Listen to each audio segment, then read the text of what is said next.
भद्रं कर्णेभिः शृणुयाम देवाः भद्रं पश्येमाक्षभिर्यजत्राः स्थिरैरङ्गैस्तुष्टुवागुंसस्तनूभिः व्यशेम देवहितं यदायुः स्वस्ति न इन्द्रो वृद्धश्रवाः स्वस्ति नः पूषा विश्ववेदाः स्वस्ति नस्तार्क्ष्यो अरिष्टनेमिः स्वस्ति नो बृहस्पतिर्दधातु। ॐ शान्तिः शान्तिः शान्तिः। हरिः ॐ।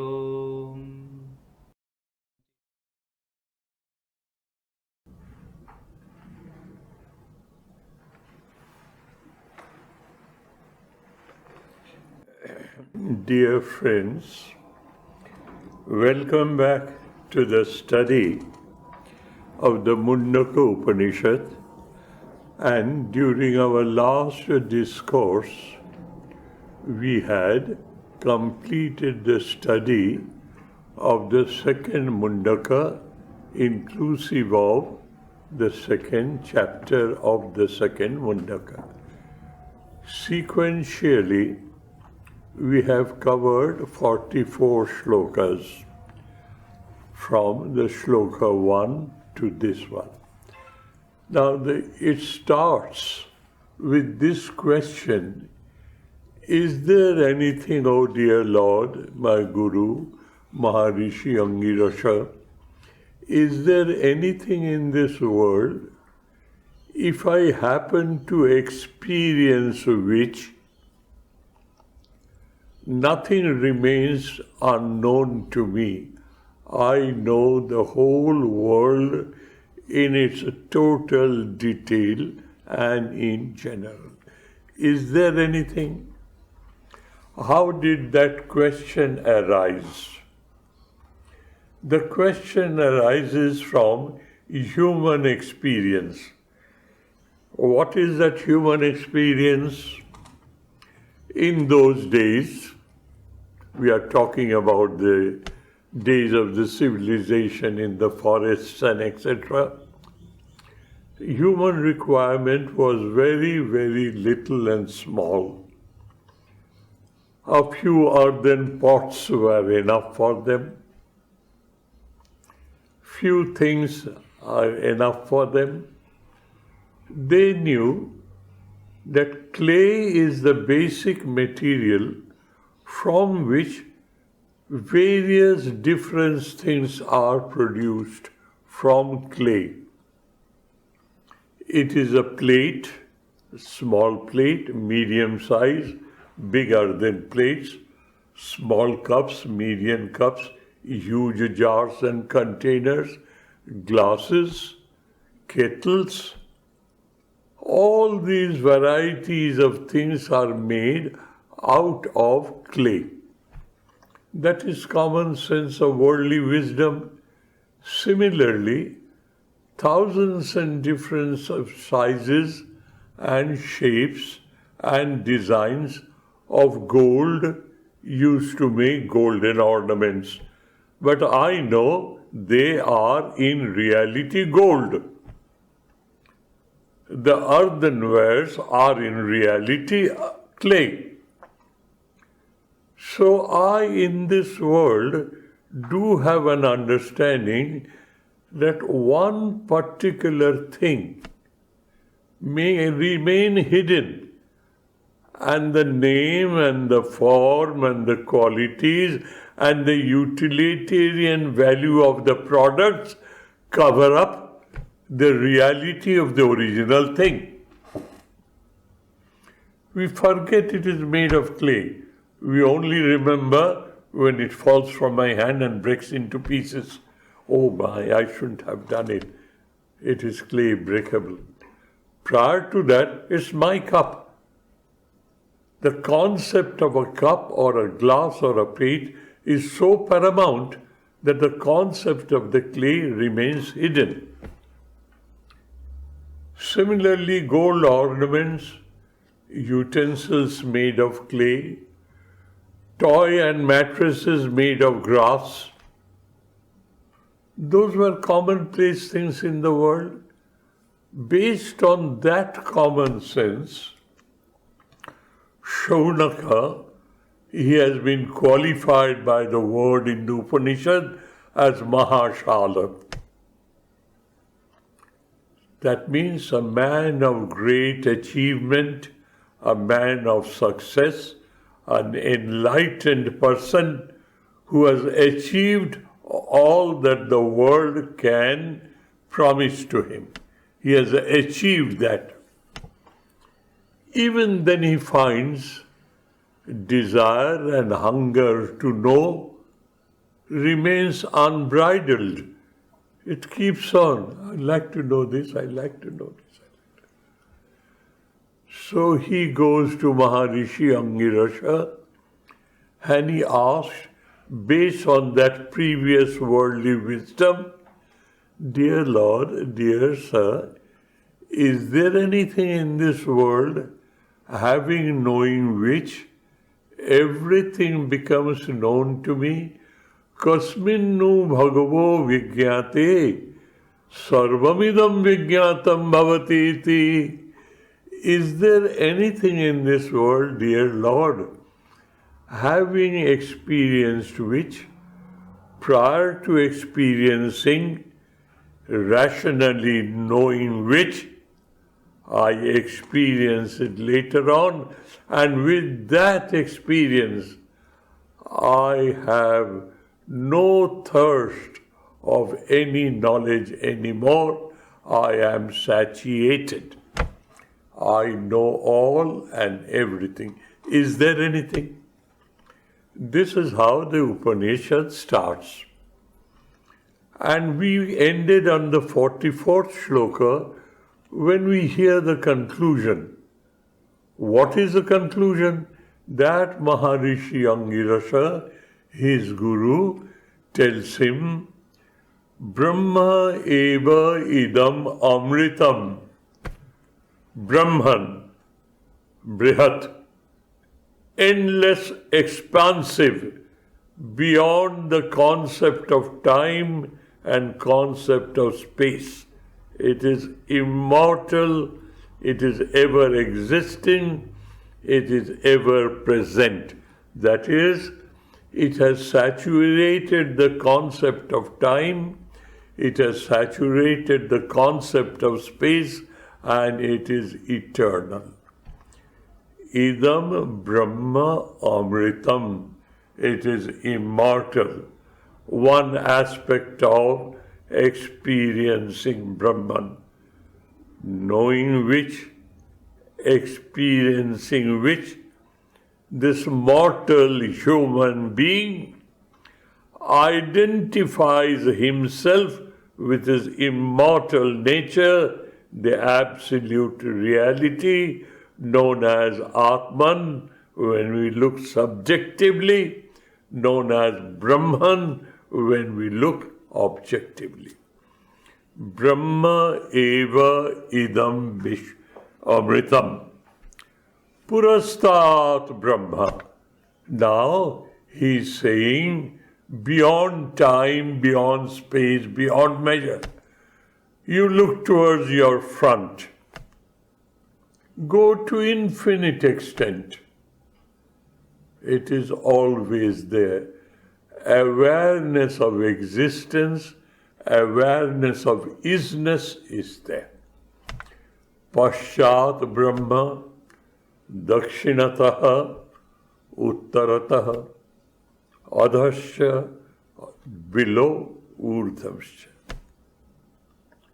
Brahma eva idam visham, idam varishtam visham. This world, which appears to me to be a devil's creation today, this world will appear to be the best manifestation of excellence. Varishtam, Bharatamam, Bara, Baryan, Varishta, good, better, best. This world appears in its, I would say, effulgence and splendor. Why? because this person who has followed all these previous 43 shlokas have absorbed it, assimilated, and now he sees his true original nature everywhere.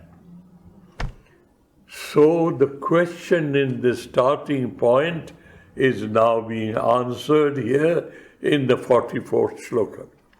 Now, the third Mundaka with 2 chapters yet remains to be studied.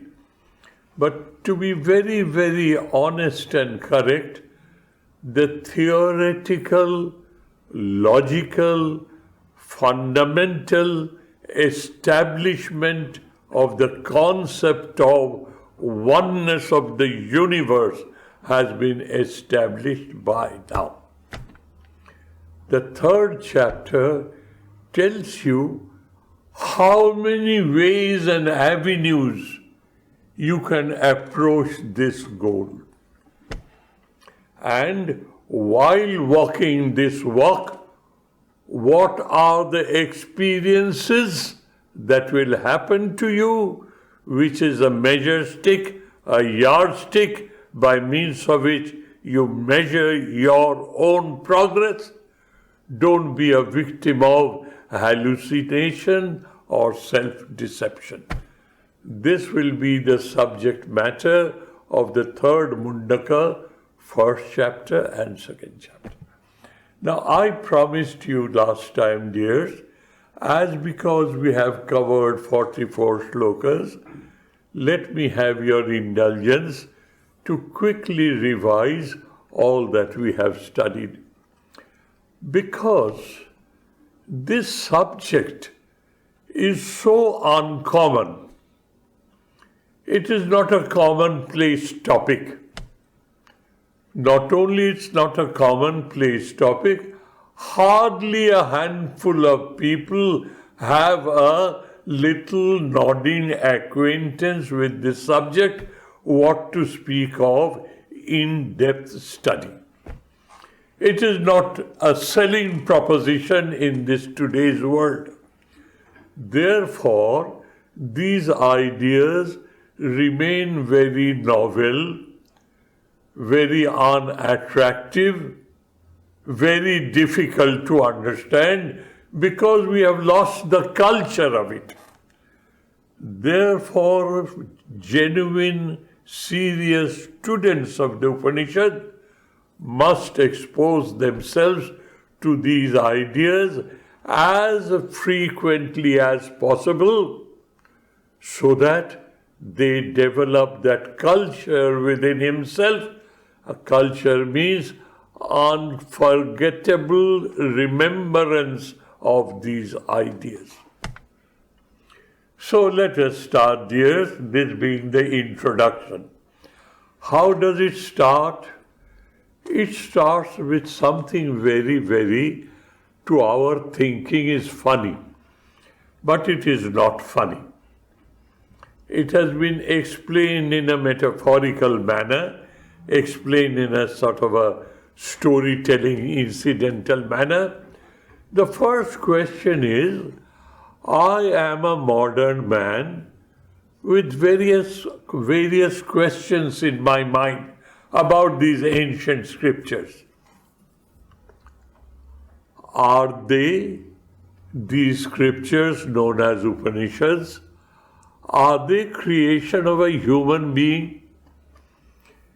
If they are a creation of a human being, then human inadequacy, human insufficiency, human ignorance will invade these ideas. It will be full of faults and failures and foibles. Therefore, the teacher initially gets rid of this questioning. What is the origin of these ideas? If it is human, I can proclaim it is full of human faults and failures, because no human is perfect. To cut at the root of it, The Upanishad says, dears, believe me, this is the wisdom of the gods, the wisdom of God, who has passed it on to humans as his firstborns. That is, it is the divine wisdom which has emanated from the divine, therefore it is perfect, there is no ignorance or imperfection in it, it is a real, true, it is authentic, unquestionably real. Brahma devanam pratamasham bhuva vishwasya karta bhuvanasya gopta Sabrahma vidya sarva vidya pratishtam atharvaya jeshta putraya prap. This is the lineage. Brahma, who is self-created, the divine, he passed on this wisdom. What is this wisdom? Sarva vidya pratishtam Brahma vidya. Please pay attention to these words. Brahma vidyam atharvaya jeshta putraya praha. Specifically, thoroughly, correctly passed on to his eldest son, known as Atharva. What did he pass on? Sarva vidya pratishtam Brahma vidya. He could have said Brahma vidyam praha. He expressed to him, he advised him, he taught him, he instructed him about Brahma Vidya. Knowledge and awareness of Brahman. How it is to be understood and how it is to be achieved by experiencing. He could have said that. He qualifies Brahma Vidya. Sarva Vidya Pratishtham Brahma Vidya. He's qualifying Brahma Vidya. How? Sarva Vidya. All branches of knowledge that you can ever think of. What you have developed up till now, what you are in the process of developing today, and what human beings will develop in future. Sarva Vidya. Non-exclusive, all-inclusive. There is no branch of knowledge whose basis is Brahma Vidya. And I am going to teach you that Brahma Vidya, which is the wisdom of the divine passed on to the humans. And I am going to tell you in its totality, in its entirety, without any exclusion, all-inclusiveness. In totality, I will mention to you, it has come from the divine, it has come from Lord God of the universe. Don't question its authenticity, its authority, its, I would say, perfection and righteousness. It is unquestionable, unambiguous. This is it. So the first is, we are told this wisdom of the Upanishad has come from the divine. What is the word Upanishad? What does it mean?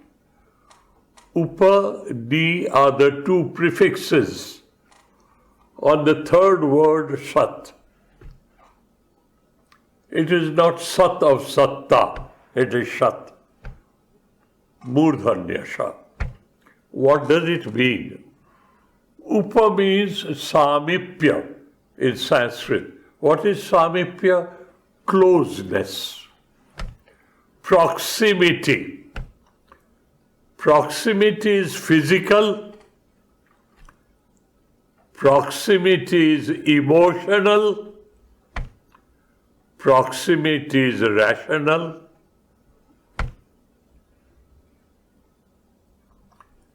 Samipya. Upa means Samipya. Closeness, proximity with this whole fund of ideas. As I keep on saying to you, a basket full of ideas. Where are they from? From this forest of words, Upanishad Shabdarashi. They're all words. The words have a meaning, and the words are knitted together into a sentence. It has a different meaning, and all that exposes certain ideas. So, this forest of words emanates heaps and heaps of ideas. You willfully, positively, correctly, going through all the methods of self-purification, you expose yourself to those ideas.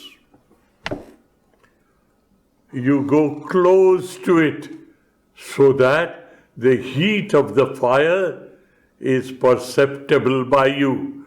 The ideas, because of your physical closeness with your teacher, they teach with each other, they learn through each other's teachings.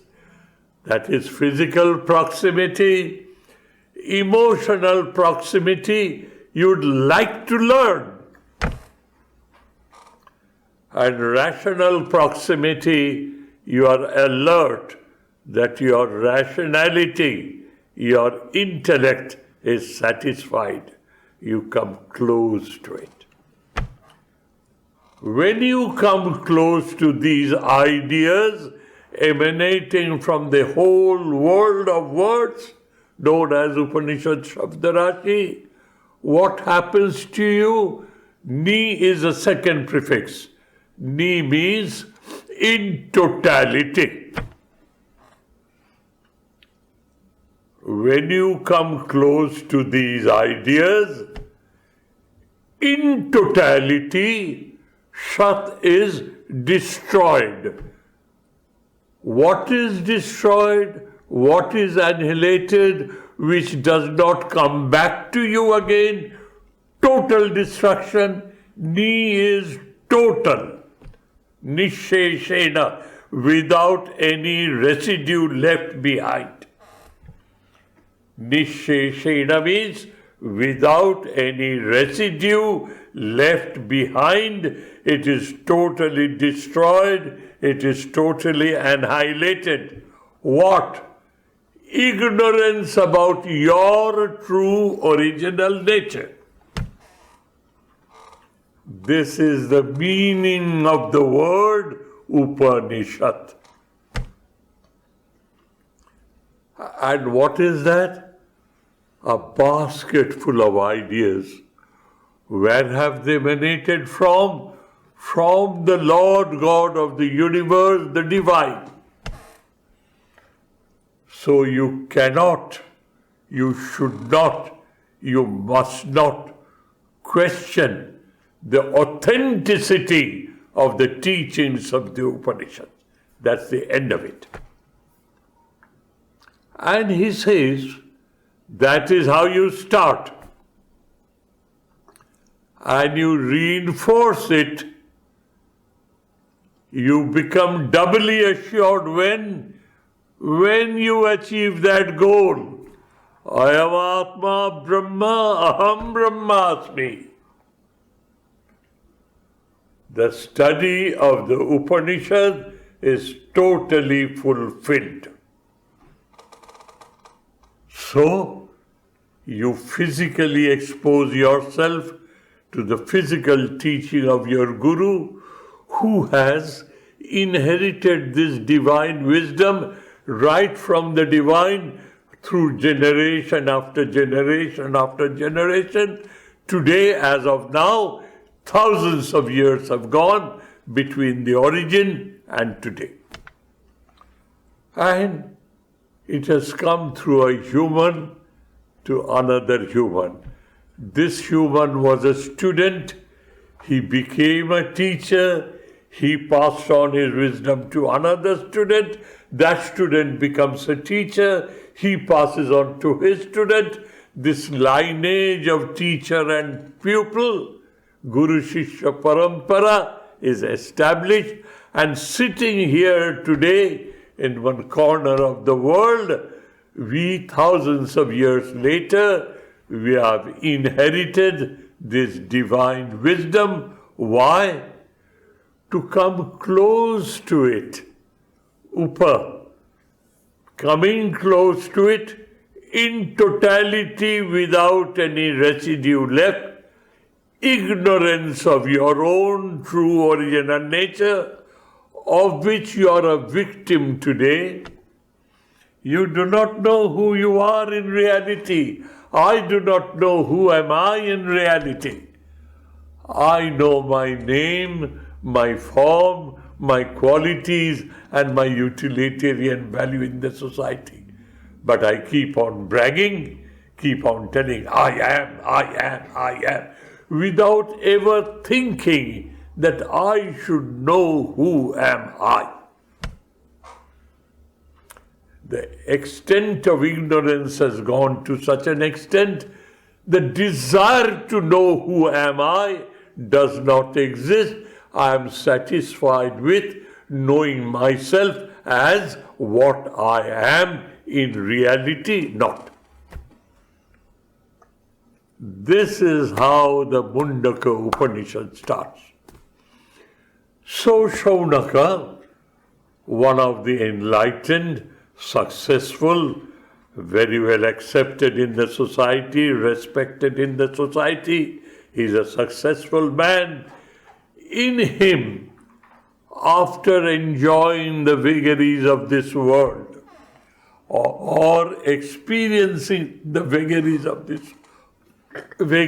this world, this gentleman, Shaunaka, he says, enough is enough.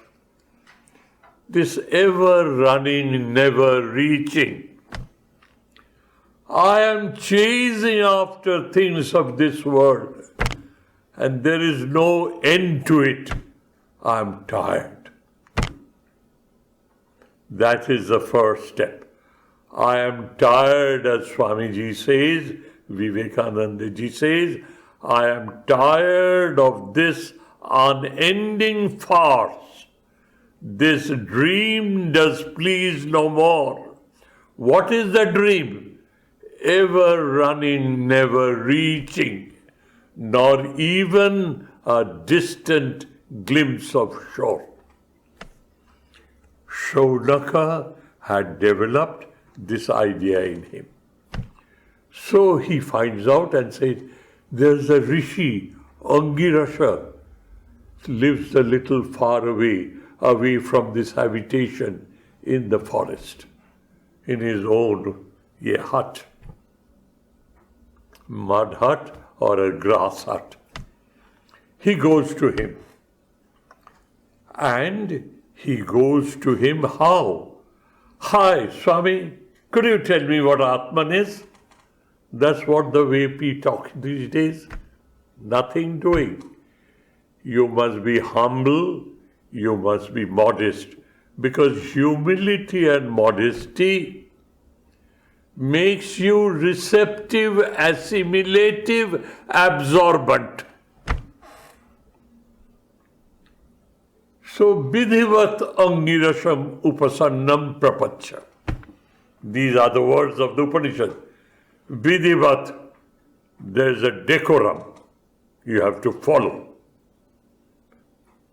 Vidhivat angirasham upasanyam. He reaches him in a well-laid, particular manner approved by the laws of the society at that time. He humbles himself, becomes modest. He humbles himself, he becomes modest. He forgets all the riches that he has acquired in his life. He has identified himself with what he is not. he disidentifies himself with all humility, with all modesty, which makes psychologically himself assimilative, absorbent. And he goes, "Hey Bhagavan, with due respect, oh dear Lord, you are God to me." Why? Because I expect you to pass on the God's wisdom which you have inherited, you pass it on to me. Therefore you are a God to me. Kasminnu bhagavo vigyate, hey Bhagavan, what do I have to know?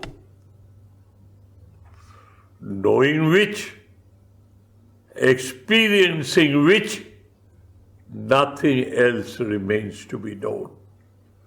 Knowing gold, seeing all the ornaments I know, they are made of gold. I have no inquisitiveness left. Going to a potter's shop, a clay shop, with thousands of different items, I know they are made of clay. So my inquisitiveness is gone. Sarvavidam vigyatam bhavati here means that inquisitiveness when I live in this world, there's endless things of this cosmos. I can't gather them in one life. What to speak of one, I don't know how many hundreds of lives I can live. It will never end. Whereas here is something knowing which that restlessness, the inquisitiveness to know will disappear. Sir, is there something knowing which such a state will happen to me, such a level of awareness, such a level of being will happen to me? Could you please tell me so? This is how the Upanishad starts. Now I'm asking you all to think how relevant it is even today in the modern world. I am the kingpin. I am the fulcrum. I rotate around this, but the whole world rotates around me. But I do not know who am I. And whom that I know as I am is a misnomer, is a mistaken identity. It's a total misconception, a mistake. Based on that mistake, my life is flowing. And I'm tired. I would like to know the reality behind this appearance. So, Rishi Angirasha has inherited Sarvavidya Pratishtam Brahmavidyam through the lineage. Here is a student who has psychologically, physically, and etc., he has made himself worthy and reaches the teacher and asks him this question. This is how the Upanishad starts. This should be our mental attitude before we go forward studying this Upanishad. Tasmai savidyānupasanyāya sampak. There is the later on, but the next shloka is the Guru, Maharishi Angirasha, looks at the student,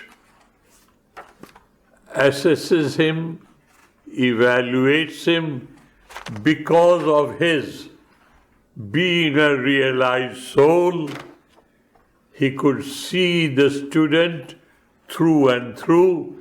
And what is a student? Who am I? What are we? A bundle of samskaras. That is what we are. And he sees us through and through and assesses where we are. And he starts teaching from that level of awareness where you are. He is not a showy person. He doesn't want to show himself off. He is there to help you to fulfill the charge on him. What you have received from your Guru, you must in totality pass it on to your disciple. That is the charge on him. So Angirasha looks at Shodaka and understands that he is a person who is really, sincerely, honestly desirous of knowing. Tasmai sahovacha. After he has gone to him and asked him the question, the teacher tells him, look, my dear child, there are two branches of education. I'm using the word education. He says, Dve vidve veditabhye. There are two branches of Vidya. Vidya is that product which comes to you through self-education. It doesn't come to you all of a sudden. It doesn't come from fall from the skies. It does not fall from the skies. You educate yourself. A disciplined drill, and then only these ideas will evolve with you. That is Vidya, the process of self-education. Dve vidye veditabhye. In this world, when you live, don't live in a segmental manner. Don't partition your life. Live a whole integrated life. For that, you must master the two avenues of self-education, process of knowing, and thereby being and becoming. Knowledge, process of knowing, is an avenue of being and becoming. You accelerate the process of normal evolution. What are the two branches of knowing? Dve vidye, apara and para. Na para apara. Not so sublime, but veditabhye, it is indispensable, you must. But don't make it end all and be all of your life. Veditabhye, dve vidye veditabhye. You must expose yourself to two different branches of self-education which generate knowledge. That knowledge, when put into practice and absorbed, accelerates your evolution from a human to the divine. Veditabhye, no segmentation, either this or that. No, you are a wholesome human being. You must grow integrally. One is known as apara, not so sublime but indispensable. And the other is sublime. Two branches of knowledge you must pursue in this life to be an integrated whole. One is apara vidya, and the other is Para-vidya. Apara means not so sublime. Na para, apara, not so sublime. Para is sublime, the pinnacle of your achievement, the summit. That's it. What are those? Tatra para. He takes apara vidya first. Rig Veda, Yajurveda, Samaveda, Atharva Veda. Veda is a storehouse of all knowledge. Mundane, worldly, spiritual, moral, ethical, call it by any name. Any section of knowledge, science and humanities, commerce, call it by any name. And there is endless branch of knowing in today's world because civilization is continuously progressing. Rig Veda, Yajurveda, Samaveda, Atharva Veda, these are the 4 Vedas, and 6 Veda Angas, ancillaries. Shiksha, Kalpa, Vyakarana, Nirukta, Chanda, Jyotisham, iti. He is enumerating those branches of knowledge which were very much prevalent in that time. Shiksha is one branch of knowledge, Kalpa is another, Vyakarana is third, Nirukta is fourth, Chanda is fifth, Jyotisha is sixth.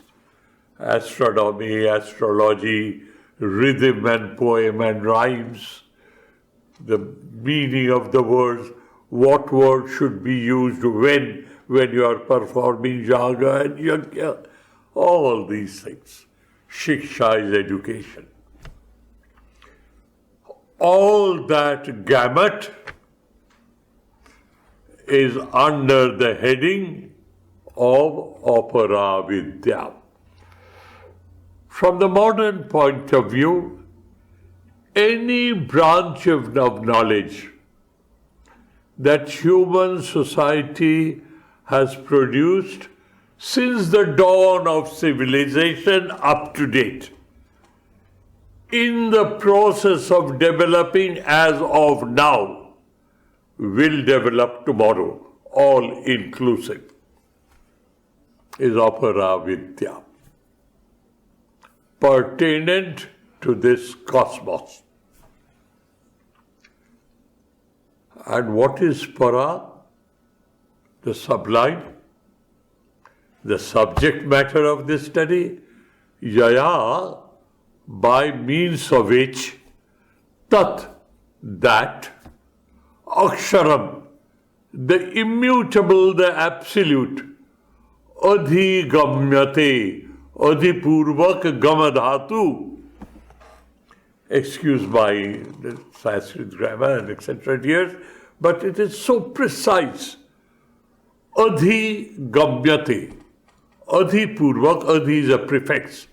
Gamyate is to move, is to flow in a particular direction, not a directionless flow. Adhipurvaka gamadhatu is a flow. What is that goal of that flow? Aksharam adhigamyate, abhinnataya prapyate. You become one with it.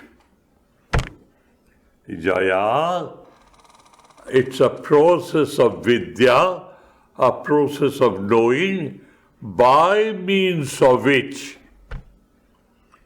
if you follow it as enjoined, as the injunctions are, what happens to you?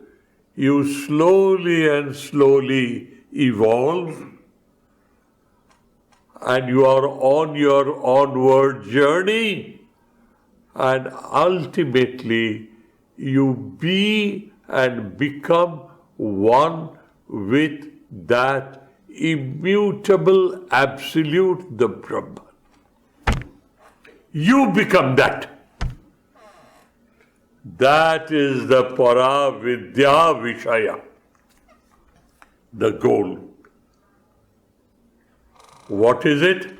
I've told you before, let me remind you. One of the formula is Sarvam Khalu Idam Brahma. That is an experience that a rishi or you may have. He had, you may have. Sarvam, nothing excluded, all inclusive.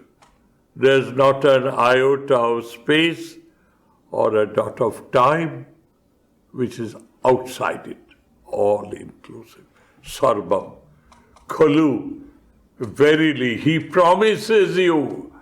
It is my experience. It is not a play of words. What?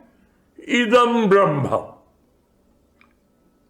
All the diversity you see in this cosmos, in its ultimate analysis, it is the Brahman, the absolute Aksharam, which is your goal, abhinnataya prapyate. You will have to become inseparable with that. Tad akshara sarvam khalu idam brahma. Now, common sense tells me, I am, however insignificant, however microscopically small I may be, I am a part and parcel of this universe. So, do you mean to say, sir, what I know as I am is that immutable Brahma? Sarvam khalu idam Brahma leads me to this conclusion, Ayam Atma, this I amness, Apitu Brahma is also the same Brahman. If that is so, why don't I follow the injunctions of self-education and walk that walk which will reach me to that goal of oneness with the Absolute? Yaya tadaksharam adhigamyate.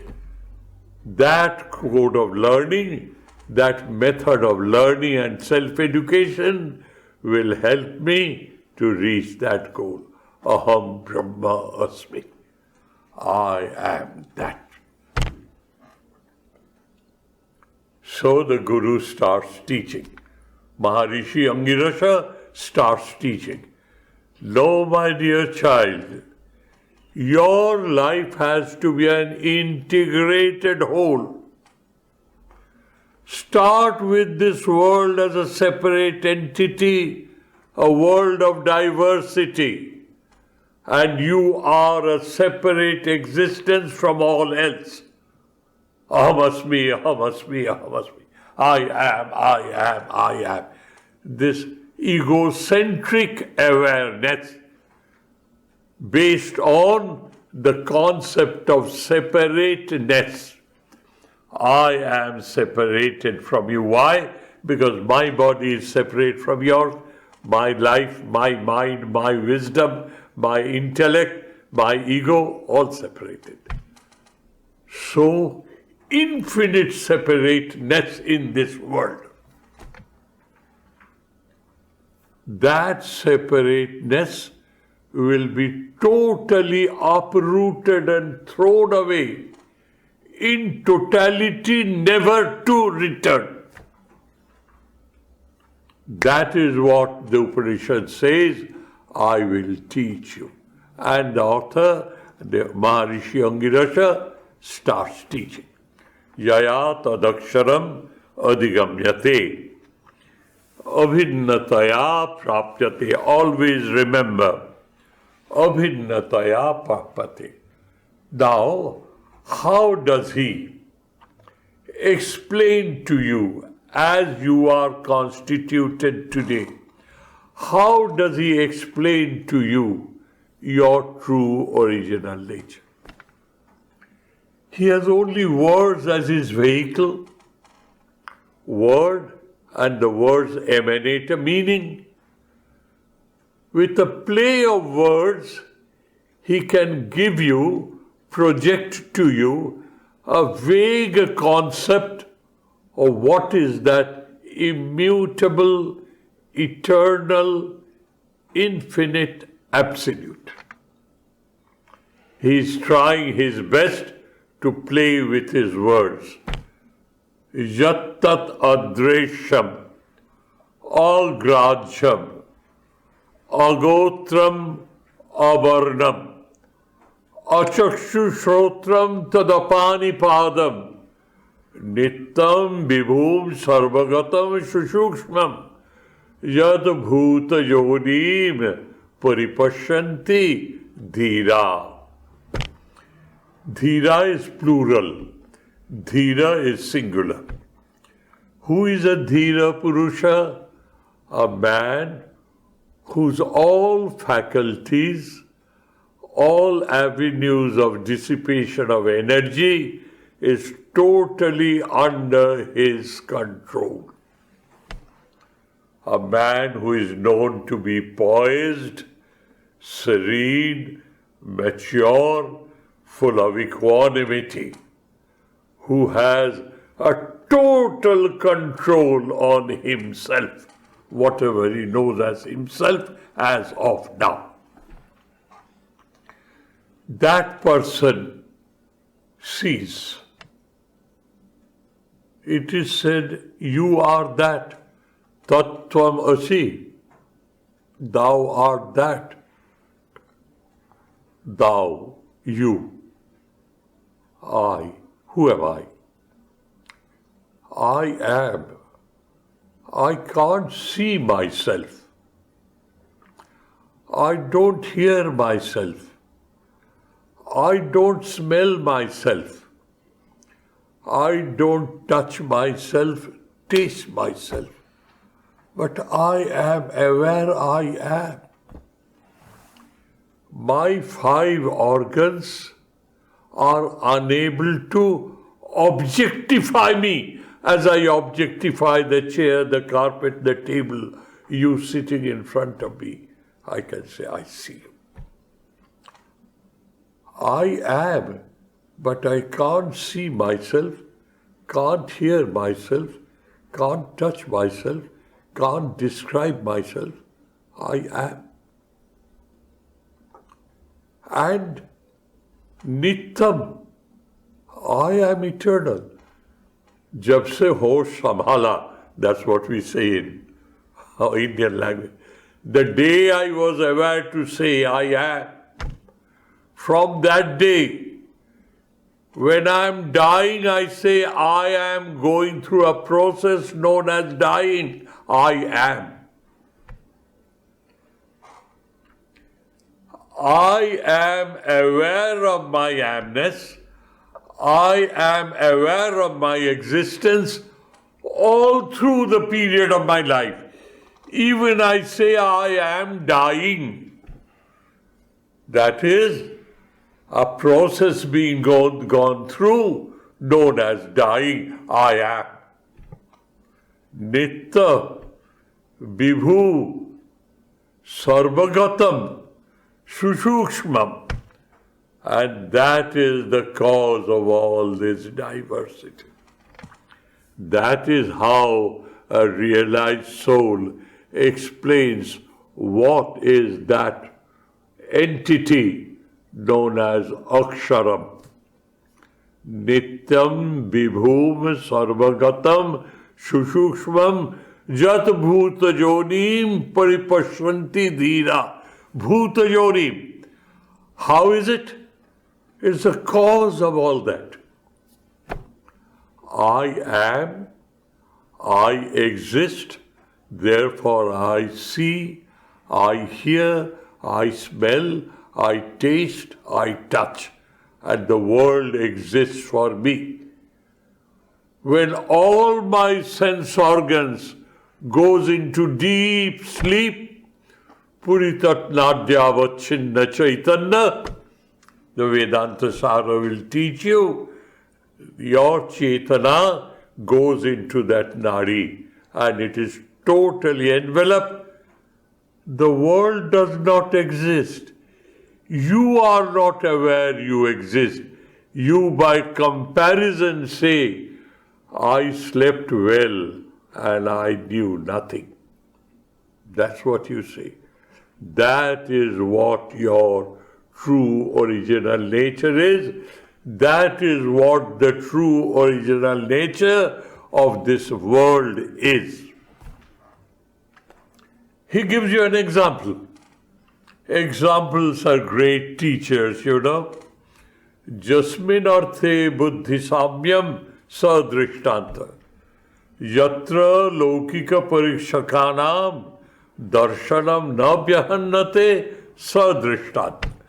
Drishtanta is an example which has been defined correctly. What is a correct, right example? Where an ordinary student and his teacher, they have the same opinion of the same thing. That's a good example. As for instance, hey, don't touch the fire, it will burn. I have gone through that experience. I am passing that experience to you. If you are a wise person, you will go by this experience of the other man. As it is said, wise learn by precepts and advices. Fools learn by experience. To find out whether your teacher is right or not, you burn your finger and then you know fire burns. Don't touch fire. Jasmin arthe buddhi samyam, where both of our opinion coalesce together, that's the best example. He says, Jat bhuta jonim paripashyanti dhira. How can that akshara be the cause of this diverse, multifaceted universe? He gives you an example. Example of a spider to start with. Jatha urnanavi srijate grinnate cha. Jatha prithivyam oshada sambhavanti. Jatha purushat keshalovani. Tatha aksharat sambhavati iha visham. In 4 lines he gives you examples. Urnanabhi is a spider. Does he go to the shopping mall to buy a thread to spin its web? He produces it from himself. He draws it out, and when he sees the line is not straight, he absorbs it and redraws it. I have seen it myself standing next to a web to see whether this statement is correct or not. Urnanabhi is a spider. From his navel, he draws out this different material from himself. The web of a spider, it has come out of the web, it has come out of the spider, it can be absorbed by the spider. This whole cosmos have come out of that, will be absorbed in that. What's the second example? Not in this Upanishad here, the stock example. You see something lying on the ground. It is dusk. It is not very clear. The size and the shape and etc. draws to your mind your past experience of a venomous snake. The law of association of the shape and size and your memory of fatality of a snake bite all joins up together, creates a snake there. You see a real snake, you howl and shout for help. People come to help you. They try to kill the snake and they observe there is no movement of a living organism alive with pain and agony. No wreathing, no crumbling. What's it? Oh dear me. It's a snake, it's a rope. I saw a snake there. I created a snake. I convinced all of you it is a snake. Till somebody proves it, it is a rope. Till that time the snake exists. Similarly, this world. It is nothing else but abstract isness, and we make a mistake. Anyway, dears, we have taken much of your time. Let us stop here. We'll go ahead. I'd like to be a little quicker later on, but this being the starting point, I thought I'd pay a little attention for my sake as well as for yours. Thank you, dears. Thank you ever so much. Om Shanti Shanti Shanti Harihi Om Tat Sat Shri Ramakrishna